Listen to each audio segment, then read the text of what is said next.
pay the delivery fee, and have your groceries brought straight to your door. Now, I personally use Walmart online, but plenty of stores offer this, and the fees can range anywhere from $5 to $10, but many stores will waive it if you spend a certain amount. And I know what some of you might be thinking. Isn't paying for delivery the opposite of being frugal? The short answer is no. Before I started doing delivery and pickup, I would walk into the store with my shopping list and still walk out with more than I had planned on buying, because walking up and down the aisles can lead to extra items accidentally landing in the cart. And when you start justifying things that you didn't plan to buy, you can easily increase your spend by $10, $15, or even $20. But shopping online can cut all of that out. I stick to my list, I avoid browsing traps, and I keep my spending tight. So even if I have to pay a small fee or tip a driver, I'm still saving money. And just as importantly, I'm also being frugal with my time. You might also start shopping when you're in a rush. So stop going to the store when you have nothing else to do. Because when you're strolling with no time limit, you might spend more time browsing,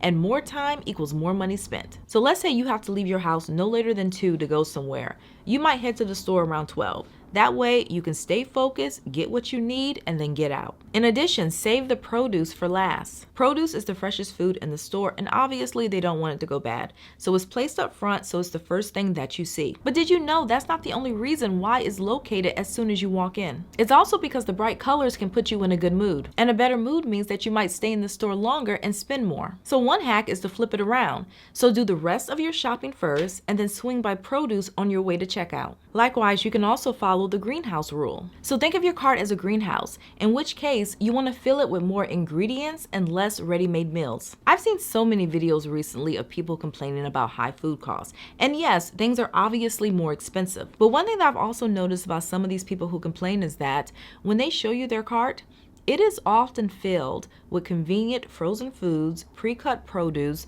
packaged foods, and there's very little to no ingredients to actually prepare meals. And I realize that some people have to buy pre-cut due to fine motor issues, but for the rest of you, if you're already struggling, convenience is going to kick you while you're down. But when you stock up on raw ingredients and learn how to make simple meals, you can stretch your budget and save. You should also start using Ibata or a similar app to get cash back. I've been using Ibata for years and swear by it, and for anyone who doesn't know, it's a free app that will give you cash back on everyday purchases, including food. Just add your offers before you shop and then scan your receipt after. You can even plan your weekly meals based on the offers in the app and then get a percentage off just about every item. Another tip is to put back 5 items before checking out. So right before getting in line, scan your cart one last time and then challenge yourself to remove at least 1 to 5 items. So think about what you don't need, what's overpriced, and what can wait until your next shopping trip. So if you have 2 cases of sodas in your cart, can you put one back? And do you really need to buy more coffee, or do you have enough for the week? And one thing that can really help avoid unnecessary buys